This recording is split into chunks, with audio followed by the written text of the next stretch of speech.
अस्सलाम वालेकुम दोस्तों, मैं शेब हसन आपके प्यारे से चैनल केमिस्ट्री वाला के प्लेटफॉर्म पर आज फिर फिज़िक्स का इंपॉर्टेंट टॉपिक लेके आए जिसका नाम है वेक्टर। वेक्टर में हमने पहले कुछ चीज़ें डिस्कस कर रखी हैं, आप देख सकते हैं मेरे ही चैनल पर यानी आपके चैनल पर। और उसके बाद आज हम जो डिस्कस करने वाले हैं वेक्टर के इंपॉर्टेंट टॉपिक है वेक्टर की एडिशन। तो वेक्टर की एडिशन एक इंपॉर्टेंट टॉपिक है, यानी इसको एक लंबा टॉपिक बना दिया गया। वो क्यों बना दिया गया आपको पता चल जाएगा। वो इसलिए क्योंकि वेक्टर की एडिशन नॉर्मल नहीं है। वेक्टर की एडिशन में लाज लगते हैं। ऐसे नहीं है कि 2+2 यानी 2 न्यूटन प्लस 2 न्यूटन 4 भी हो भी सकता है और 0 भी हो सकता है। क्या 2 न्यूटन प्लस 2 न्यूटन 0 भी हो सकता है और 4 भी हो सकता है। यही है वेक्टर की एडिशन। वेक्टर की एडिशन नॉर्मल नहीं है, यानी वेक्टर अलजिब्रा लगता है इसमें। तो इसलिए इसको थोड़ा सा लंबा कर दिया गया और इसमें कुछ लाज दे दिए गए जिसके ज़रिए हम वेक्टर को ऐड कर लेते हैं। तो आज हम वेक्टर की एडिशन समझते हैं। तो सबसे पहले डेफिनेशन का पता होना चाहिए। तो वेक्टर की एडिशन की डेफिनेशन क्या है? The process of finding resultant, the process of finding resultant by adding 2 और more vectors by using the laws of vector addition. अभी डेफिनेशन को समझते हैं। कहता क्या है? 2 या 3 वेक्टर हों और हम उनको ऐड करें और एक सिंगल वेक्टर हासिल कर लें जिसको हम क्या कह दें? रिजल्टेंट कह दें। और ऐड कैसे करें? By using laws of vector addition. Vector के एडिशन के लॉज हैं। लॉज कौन से हैं? मैं नाम बता देता हूँ। पैरेललोग्राम लॉ, ट्रायंगल लॉ और पॉलीगन लॉ। ठीक है, ये लॉज हैं। आपको अगर पता नहीं है तो मैं सब समझाऊंगा। ठीक है, तो कैसा प्रोसेस जिसमें वेक्टर को ऐड करें और सिंगल वेक्टर हासिल कर लें जिसका नाम रिजल्टेंट हो by using laws of vector addition, तो इसको कहते हैं वेक्टर एडिशन। अभी देखें, एग्जाम्पल लेते हैं। एक वेक्टर है ये, कौन सा वेक्टर है? ये ए वेक्टर है। दूसरा वेक्टर है बी, दूसरा वेक्टर क्या है? बी है। ये फोर्स भी हो सकता है, डिस्प्लेसमेंट भी हो सकता है, मोमेंटम कुछ भी हो सकता है। ठीक है, तो हम इसको ऐड कैसे करेंगे? ए वेक्टर प्लस बी वेक्टर, तो हमारे पास आ जाएगा रिजल्टेंट आर वेक्टर। तो यही है एडिशन किसकी, यानी इसकी वेक्टर की। हमने दोनों वेक्टर को ऐड किया और हमारे पास एक सिंगल वेक्टर आ गया जिसे रिजल्टेंट कहा। और रिजल्टेंट याद रखना है, मैं बार बार कह रहा हूँ, रिजल्टेंट वेक्टर है। रिजल्टेंट भी आएगा एक वेक्टर, यानी उसके पास डायरेक्शन भी होगा, मैग्नीट्यूड भी होगा। तो यही है प्रोसेस वेक्टर की एडिशन का। अब हम छोटी सी 2-3 बातें करते हैं कि वेक्टर की एडिशन नॉर्मल क्यों नहीं है, यानी वेक्टर एडिशन सच में नॉर्मल नहीं है या नॉर्मल है। 2-3 एग्जाम्पल लेंगे, उसके बाद हम लॉज पे चले जाएंगे और एक लॉ को डिस्कस करेंगे इस लेक्चर में। कौन सा law? Parallelogram law of vector addition. तो चलिए, आपका वक्त ज़ाया नहीं करते क्योंकि ये एक महापाप है कि आपका वक्त ज़ाया किया जाए। तो चलिए एग्जाम्पल लेते हैं हम इसकी वेक्टर की एडिशन की। देखें, एक मास पड़ा हुआ, ये m मास है। ठीक है, इधर से इस पे फोर्स लग रही है कितनी? 5 न्यूटन की। इधर से फोर्स लगा रहा हूँ 5 न्यूटन की और इधर से दूसरा एक बंदा है वो 5 न्यूटन से इसको खींच रहा है। उधर से मैं इसको पुश कर रहा हूँ, इधर से पुल कर रहा है दूसरा बंदा 5 न्यूटन। अगर मैं इन दोनों को ऐड करता हूँ 5 न्यूटन, क्योंकि फोर्स वेक्टर है, तो 5 न्यूटन प्लस 5 न्यूटन हमारे पास आ जाएगा क्या? 10 न्यूटन। ये है हमारे पास फोर्स यानी वेक्टर की एडिशन। चलो, ये तो नॉर्मल है, जैसे मैथमेटिक्स होती है 5 + 5 10 ही हो जाता है। लेकिन अभी दूसरी एग्जांपल जो मैं लूँगा उससे आपको ये बात समझ में आएगी कि वाकई वेक्टर हमारा दिमाग ख़राब करता है। तो देखें, ये आ गया एक वेक्टर। ठीक, देखें फोर्स की बात करते हैं। मैं इधर से फोर्स लगा रहा हूँ 5 न्यूटन की, किस पे? इस मास पे। मास कुछ भी हम ले सकते हैं, फिजिक्स में तो कुछ भी हो सकता है। तो इधर से दूसरा बंदा क्या करता है? इस पे 4 न्यूटन की फोर्स लगा देता है। कितने न्यूटन की? 4 न्यूटन की। अभी मैं आपको कहता हूँ रिजल्टेंट फाइंड करें। रिजल्टेंट कैसे फाइंड होगा? इन दोनों वेक्टर को ऐड कर दें, यानी 5 न्यूटन प्लस 4 न्यूटन। तो हमारे पास आंसर पता कितना आएगा? 1 न्यूटन। कितने न्यूटन? 1 न्यूटन। क्यों आएगा 1 न्यूटन? यही है वेक्टर, यही वेक्टर का मसला है। देखिए, 5 + 4 9 होना चाहिए था, लेकिन 1 आ रहा है। क्यों आ रहा है? ये वेक्टर की एडिशन नॉर्मल नहीं है, इस पे लाज लगते हैं। अगर ये बात आपको समझ में नहीं आ रही तो परेशान ना हो, क्योंकि जब लाज पढ़ेंगे तो आपको एकदम क्रिस्टल क्लियर हो जाएगा। ठीक है, अभी इसको देसी तरीके से हम समझ सकते हैं। मैं इधर से 5 न्यूटन लगा रहा हूँ, उधर से 4 न्यूटन दूसरा बंदा लगा रहा है, तो नेट फोर्स तो भाई मास पे 1 न्यूटन लग रही है, क्योंकि वो 4 न्यूटन कैंसिल कर रहा है मेरे 4 न्यूटन को जो मैं पुश कर रहा हूँ। तो बाकी बचा कितना? सिर्फ 1 न्यूटन। तो यही है वेक्टर की एडिशन। दूसरा एग्जाम्पल ऐसे ओरली ले लेते हैं। मैं डिस्प्लेसमेंट कवर करता हूँ इस तरफ, कितने? 6 मीटर इधर तक जाता हूँ। ठीक है, 6 मीटर में इधर जाके 3 मीटर पीछे आ गया। तो मुझे बताएं 6 + 3 कितना आएगा? आना तो 9 चाहिए, लेकिन ये वेक्टर एडिशन है, वेक्टर के हिसाब से ये 3 मीटर आना चाहिए। क्यों? क्योंकि 6 मीटर में आगे चला गया, 3 मीटर में पीछे आ गया, तो इसका मतलब है मैंने सिर्फ 3 मीटर ही डिस्प्लेसमेंट कवर किया। तो उसके बाद अब ये थे एग्जाम्पल के वेक्टर की एडिशन नॉर्मल नहीं है। ओके, तो अब हम किसी को ऐसे तो नहीं बता सकते कि मैं 3 मीटर पीछे गया, 4 मीटर ऐसे गया, यानी देसी तरीके से हम किसी को एक्सप्लेन नहीं कर सकते, ठीक है, यानी पढ़े लिखे बंदे को। तो इसलिए हम ये जो हमारे जो साइंटिस्ट थे उन्होंने लॉज बना रखे हैं, जो हमने वही पढ़ने हैं, अपना दिमाग नहीं लड़ाना, बस उनके दिमाग को पढ़ना है, ठीक है। तो चलिए, उनके दिमाग ने जो हम एक लॉ बनाया हुआ है जिसका नाम है parallelogram law of vector addition, उसको हम डिस्कस करते हैं। किसको? Parallelogram law of vector addition को। तो parallelogram law of vector addition कहता क्या है, हमारे पास डेफिनेशन मैंने लिखी हुई है। हाँ तो दोस्तों, ये है इसकी डेफिनेशन, किसकी? Parallelogram law of vector addition की। If two vectors are represented as two adjacent sides of parallelogram, ये साइन है छोटी सी पैरेललोग्राम की, 9th में पढ़ी थी, joined from tail to tail complete parallelogram, then diagonal will give you resultant. अभी डेफिनेशन समझ में नहीं आई, हम इसको रिवाइज करते हैं और फिर एग्जाम्पल से समझते हैं डेफिनेशन को। If two vectors are represented as two adjacent side, adjacent side का मतलब होता है साथ वाली sides of parallelogram, joint from tail to tail, tail का मतलब होता है वो पीछे वाली उसकी, यानी अगर ये वेक्टर है तो ये तो डायरेक्शन आ गया, लेकिन ये जो पीछे वाली पॉइंट है इसको टेल कहते हैं, ठीक है। Tail to tail complete parallelogram, parallelogram कैसे कंप्लीट करोगे? पैरेलल शिफ्टिंग ऑफ वेक्टर, समझाऊंगा कैसे। Then diagonal will give you resultant. Diagonal क्या होता है? अगर ये लेट से पैरेललोग्राम है और इसके एक वर्टेक्स से हम अपोजिट वर्टेक्स से कोई लाइन मिला दें, लाइन सेगमेंट, तो ये डायगोनल होता है, आपको समझ में आ जाएगा, ठीक है। छोटी छोटी बातें हैं। अभी लेते हैं एग्जांपल, एक छोटी सी एग्जांपल लेते हैं। हमारे पास है वेक्टर ए, ये आ गया वेक्टर ए, और दूसरा वेक्टर हमारे पास है वेक्टर बी। हमें कोई कहता है इनको ऐड करो by using parallelogram law of vector addition, तो हम क्या करेंगे? इनको थोड़ा सा मिला के रखेंगे, पैरेलल शिफ्टिंग करेंगे। मैं इस पे ऐसे लगा देता हूँ एरो और इसको इस तरफ करता हूँ ऐड। अभी क्या करेंगे? इस वेक्टर को ऐसे इधर रख दें, यानी पैरेलल शिफ्ट हो गया। पैरेलल शिफ्ट का मतलब है कि दो वेक्टर ऐसे जिनका डायरेक्शन सेम हो और मैग्नीट्यूड सेम हो तो वो पैरेलल शिफ्ट हो गए। अगर मैं एक वेक्टर यहाँ पड़ा है और एक वेक्टर चांद पे बना दूँ और उसका डायरेक्शन और मैग्नीट्यूड इसके बिल्कुल इक्वल हो, तो इसका मतलब है वो दोनों पैरेलल हैं, भले वो कहाँ भी चला जाए वेक्टर, ठीक हो गया। तो ये आ गया हमारे पास ए वेक्टर, और इसी वेक्टर को, बल्कि ये ए वेक्टर इसको नाम दे दें, इसको नाम दे दें बी वेक्टर। तो ये आ गया हमारे पास ए वेक्टर, और इसको ऐसे ही उठा के इधर रख दिया, ये आ गया बी वेक्टर। डेफिनेशन में क्या बात की थी? दोनों को ज्वाइन करें फ्रॉम टेल टू टेल। क्या? टेल टू टेल ज्वाइन करें, ठीक हो गया, टेल टू टेल ज्वाइन कर लिया। अब कहता है कंप्लीट पैरेललोग्राम। पैरेललोग्राम कैसे कंप्लीट करेंगे? पैरेलल शिफ्टिंग कर देंगे, यानी इसको उठा के अगर मैं इधर रख लेता हूँ, यानी बी वेक्टर इधर आ गया, ये बी वेक्टर हो गया, और इसको उठा के मैं इधर यानी इसको उठा के ऊपर ले जाता हूँ ए वेक्टर को, तो इधर आ गया ए वेक्टर। तो हमारे पास क्या बन गया? एक पैरेललोग्राम बन गया है कि नहीं? अब रिजल्टेंट कैसे फाइंड होगा? इधर से एक लाइन ज्वाइन करें और अपोजिट वर्टेक्स से यहाँ पर, तो ये हमारे पास आ गया रिजल्टेंट, जो कि एक क्या है? डायगोनल है। अभी डेफिनेशन को समझते हैं इस एग्जाम्पल से, देखें। If two vector are represented adjacent side of parallelogram, ये देखें, ये साइड दो वेक्टर थे जिनको ऐड करना था, क्या ये एडजेसेंट साइड है? बिल्कुल, यानी साथ वाली साइड्स बन गई। Join from tail to tail join हुआ है, यही है फ़र्क। यानी इसको आपने याद रखना है कि इसकी इंपॉर्टेंस आपको नेक्स्ट लेक्चर में पता चलेगी कि टेल टू टेल ही ज्वाइन करना है। उसके बाद कंप्लीट पैरेललोग्राम, हमने पैरेलल शिफ्टिंग करके पैरेललोग्राम कंप्लीट कर लिया। Then diagonal will give you resultant, हमने डायगोनल बनाया, इस डायगोनल की जो लेंथ आएगी वही हमारे पास होगा रिजल्टेंट। क्या होगा? रिजल्टेंट होगा। और लेंथ आप फार्मूले से भी कैलकुलेट कर सकते हैं और स्केल से भी कैलकुलेट कर सकते हैं, लेकिन आज स्केल तो हम यूज़ नहीं करते बोर्ड पे, आप कैसे भी कर सकते हैं, लेकिन हम फार्मूला इसका डिराइव करेंगे थोड़ी ही देर बाद।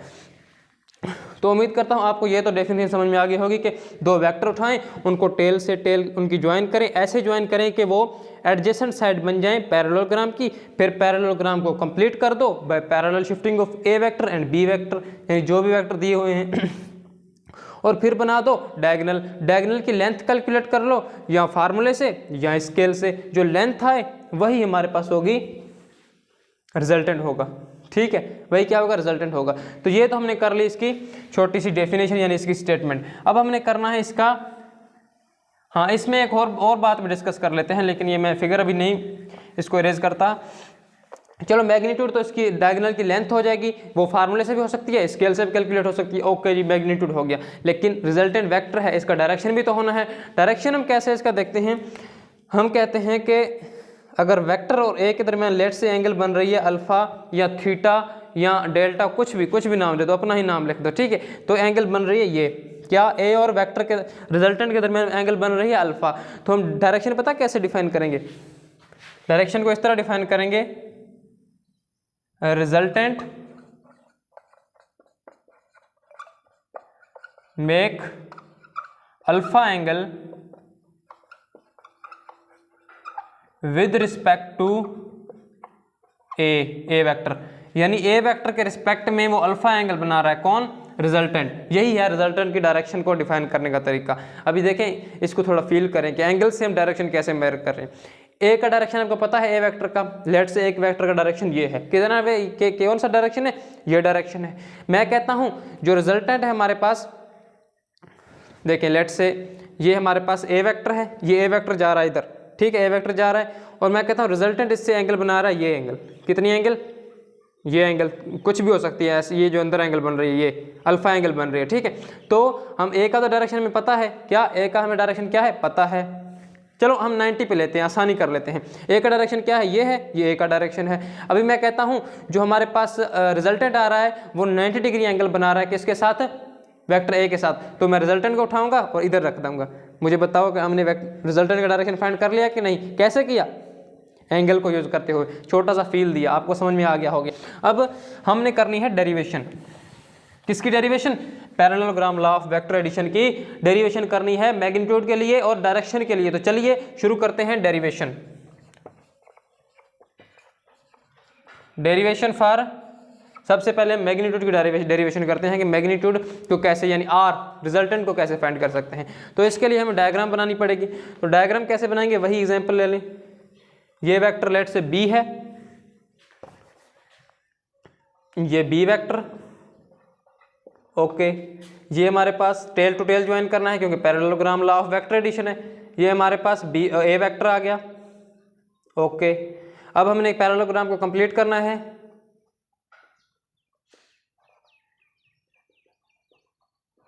ये हमारे पास ए वेक्टर आ गया और इधर हमारे पास बी वेक्टर आ गया। भाई मैंने आपको ये बात समझाई है कि पैरेलल शिफ्ट किया है, बस कुछ नहीं किया।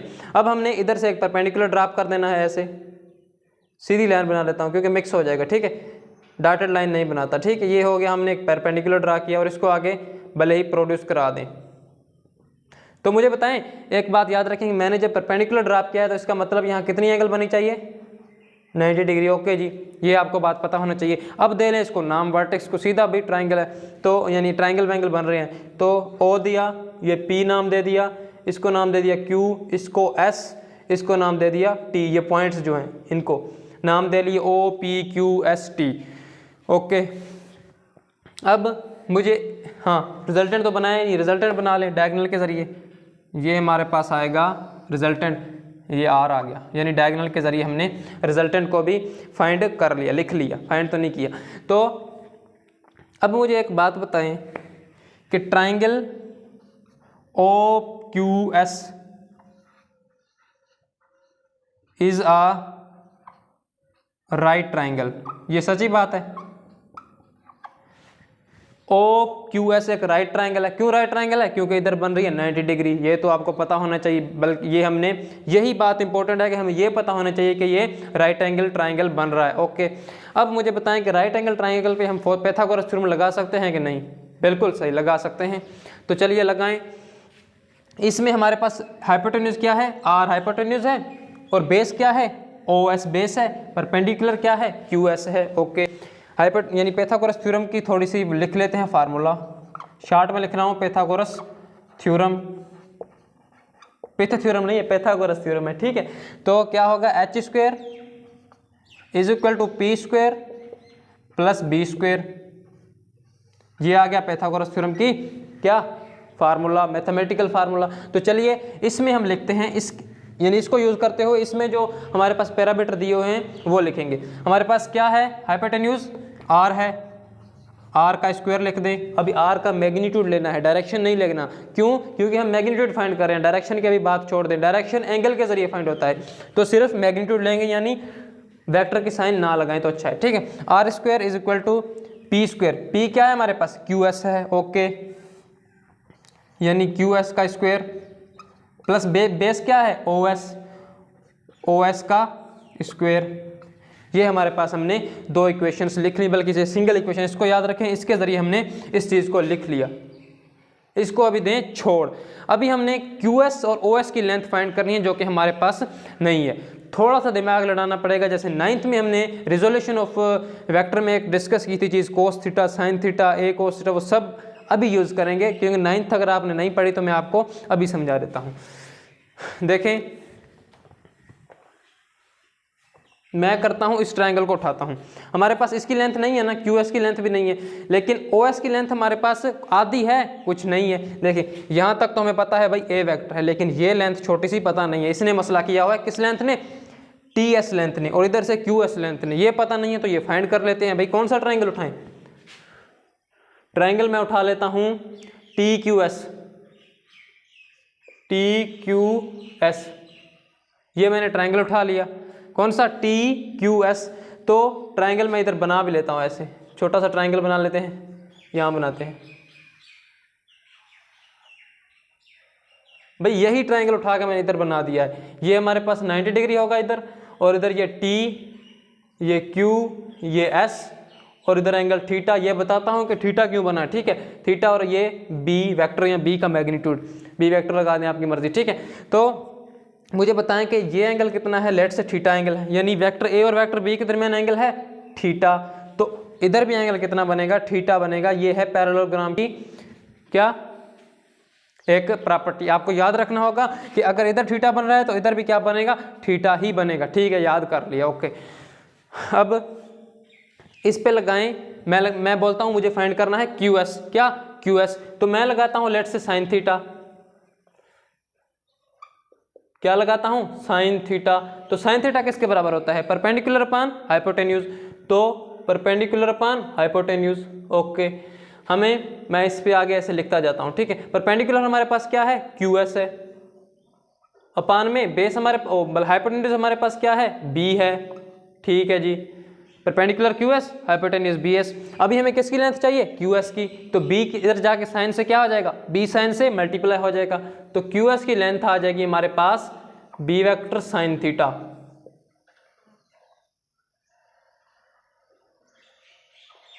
क्या आ जाएगी? B sine theta. किसकी लेंथ? QS की। तो इधर लिख दूं क्या मैं? B sine theta. B sine theta आ गई, QS की लेंथ, परेशानी खत्म। अभी TS की लेंथ पता नहीं है, यानी इसकी लेंथ पता नहीं है। ये तो यहाँ तक A वेक्टर है, बनाया हुआ है हमने शुरू से, लेकिन ये लेंथ पता नहीं है। तो इस लेंथ को फाइंड कर लेते हैं। इसी ट्रायंगल को यूज करेंगे, लेकिन यूज क्या करेंगे हम? Cos theta. इसमें क्या किया था? साइन थीटा यूज किया था। अब कोस थीटा इस्तेमाल कर लें। कोस थीटा हमारे पास क्या होता है? Base upon hypotenuse. तो पुट करें, बेस इसमें क्या है? TS है, ओके, और हाइपोटेन्यूज क्या है? B, सेम वही जिसमें आ रहा था, B आ गया जी, B वेक्टर। हाइपोटेन्यूज आ गया, बेस हमारे पास TS आ गया। अभी TS चाहिए तो B को जाके मल्टीप्लाई कर दो कोस थीटा से, तो TS आ जाएगा B वेक्टर कोस थीटा। या सिर्फ मैग्नीट्यूड लें, क्योंकि हमने मैग्नीट्यूड ही फाइंड करना है। तो इसकी जो छोटी सी लेंथ है ये आ गई B कोस थीटा। किसकी? TS की लेंथ। अभी सिंपल हो गया काम, QS की लेंथ भी आ गई, इस TS की लेंथ भी आ गई। तो अब पुट करें इस फार्मूले में। चलो R स्क्वायर तो ये रहेगा, ओके। QS की लेंथ कितनी है? फाइंड की हुई है हमने, क्या आ गई? B sine theta. इसका लें स्क्वायर प्लस OS की लेंथ कितनी है? OS की लेंथ कितनी है? A vector plus B cos theta. तो इधर कर दें put A plus B cos theta, okay. ऊपर दे दें स्क्वायर, जो कि फार्मूले वाला स्क्वायर था, पाइथागोरस थ्योरम वाला स्क्वायर था। अब कहें इसको हल। अगर जब मैं इसका स्क्वायर लूँगा तो हमारे पास B पे अलग स्क्वायर आ जाएगा, B square sine square theta, okay. अभी ये जो है, ये इसको हमें पता है कि फार्मूला होता है A plus B whole square, A plus B whole square. अगर ये हमारे पास लेट से a है और ये पूरा क्या है b है, तो हम इस पे लगाएंगे कौन सा formula, a plus B whole square वाला फार्मूला, क्योंकि इस पे होल स्क्वायर दिया हुआ है। वो फार्मूला किसके बराबर होता है, a square plus 2ab plus b square. तो करें इसको, ये हमारे पास a है यानी a का स्क्वायर, प्लस ये हमारे पास क्या है b है, तो b का पूरे b का स्क्वायर यानी b cos थीटा एक पूरा b है तो इसका स्क्वायर, और प्लस आखिर में 2a यानी ये a आ गया, वो a सेम ही हो रहे हैं ना, थोड़ा मिक्स हो रहा है, 2ab cos थीटा पूरा आ जाएगा। ठीक है, ये फार्मूला बना। अभी इधर लिख दें r स्क्वायर सेम, चलो b square sine square theta ये भी सेम रहेगा, प्लस ये a स्क्वायर आ जाएगा, प्लस जब इस पे स्क्वायर करेंगे b cos थीटा का स्क्वायर करेंगे तो बिल्कुल इसी तरह इस पे भी स्क्वायर आ जाएगा यानी b स्क्वायर और cos स्क्वायर थीटा, प्लस ये तो 2ab cos थीटा सेम रहेगा। ओके ठीक है, 2ab cos थीटा सेम रहा, थोड़ी लाइन टेढ़ी हो गई, कोई मसला नहीं है। ठीक है, तो r square is equal to, अभी देखें अगर इसको और इसको मैं साथ रख लूँ, b square sine square theta plus b square कोस स्क्वायर थीटा, इनको मैंने इकट्ठा किया, बाकी ऐसे लिख दें यानी a स्क्वायर ये वाला a स्क्वायर प्लस ये वाला 2ab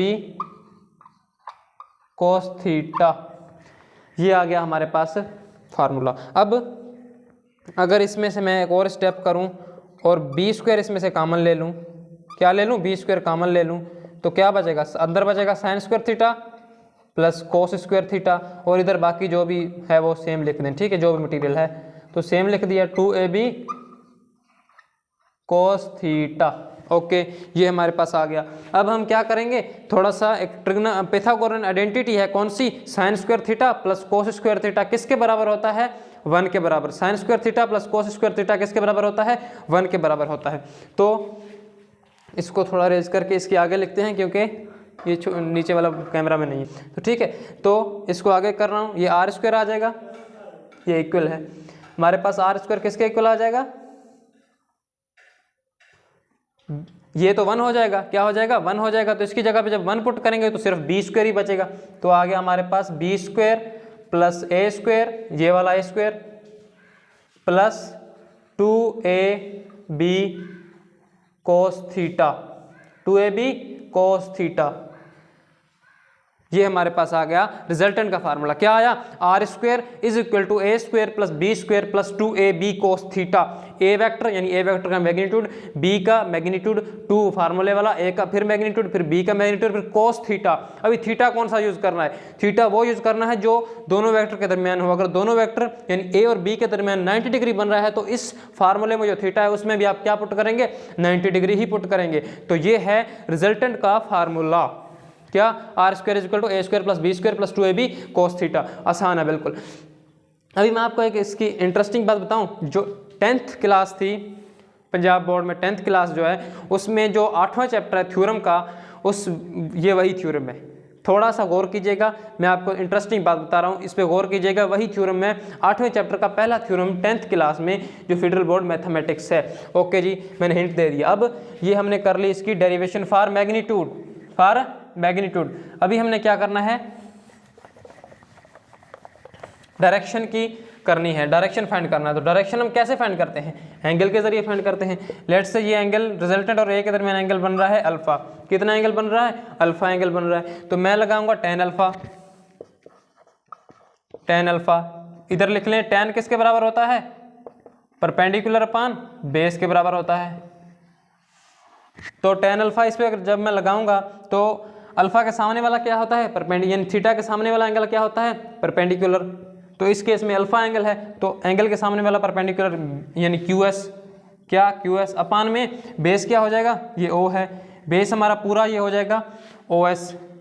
किस ट्रायंगल की बात कर रहे हैं, इस ट्रायंगल की, OQS ट्रायंगल की। ठीक है, तो अभी पुट कर दें वैल्यूज। QS की वैल्यू क्या है हमारे पास, b sin थीटा, और OS की वैल्यू क्या है हमारे पास, ये तो A वेक्टर है, यहाँ तक क्या है A वेक्टर है, और आगे क्या है हमारे पास b cos थीटा। तो टोटल लेंथ कितनी आ गई, A plus b cos theta. अभी ये हमारे पास आ गया किसका, डायरेक्शन का फार्मूला, यानी tan alpha is equal to b sin theta upon में a plus B cos theta. ये है किसका, अल्फा, यानी डायरेक्शन ऑफ रिजल्टेंट। किसके हिसाब से ले रहे हैं, ए वेक्टर के हिसाब से हम डायरेक्शन फाइंड कर रहे हैं।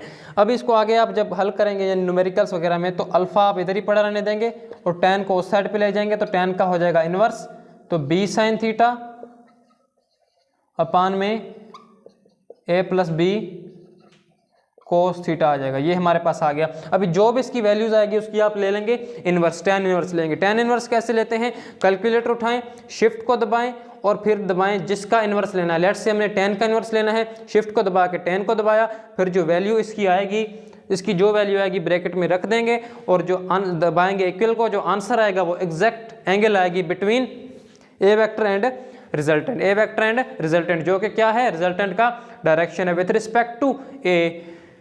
ये हमने डायरेक्शन की बात भी कर ली।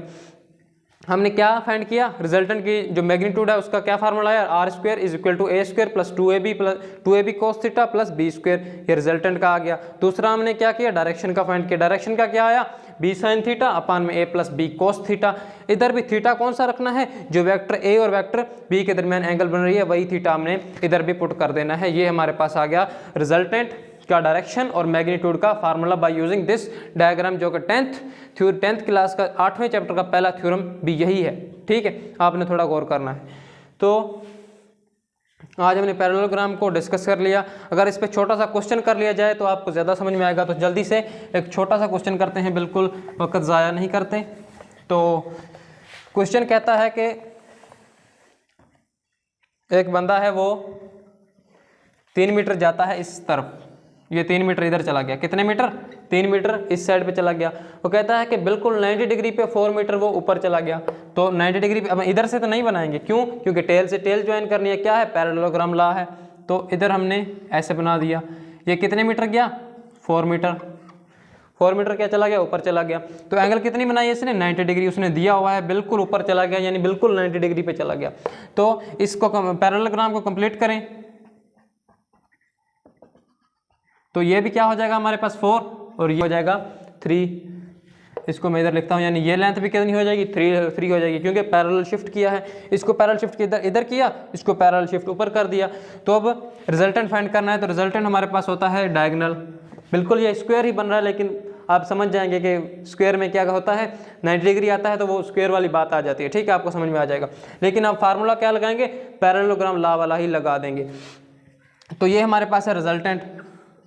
फार्मूला हमने फाइंड किया है, रिजल्टेंट किसके बराबर होता है, R square is equal to A square plus B square plus 2ab cos theta. Values put करें, आर स्क्वायर फाइंड करना है, ए स्क्वायर हमारे पास ये, इसको ए मान लें, 3 का स्क्वायर प्लस बी है 4 मीटर, 4 का स्क्वायर ले लें प्लस 2a कितना है 3 है, बी कितना है 4 है, और आ गया cos, एंगल कितनी बन रही है 90 डिग्री बन रही है। हमने सारी वैल्यूज पुट कर दी।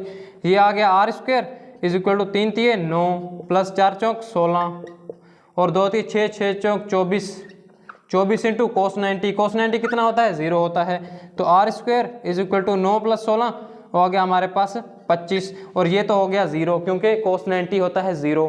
तो आर का ले लें, यानी दोनों तरफ क्या ले लें, अंडर रूट ले लें, स्क्वायर रूट इसका फाइंड कर लें। तो आर इधर से बचेगा आर और इधर से बचेगा 5।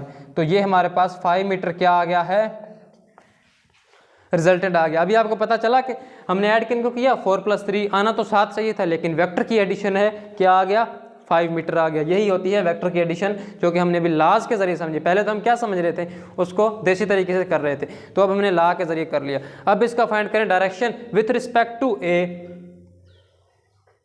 विथ रिस्पेक्ट टू ए कैसे डायरेक्शन फाइंड करेंगे हम इसका, हमें पता है कि अल्फा किसके बराबर होता है, यानी अल्फा ये एंगल बनेगा, कौन सा एंगल, ये अल्फा एंगल बनेगा।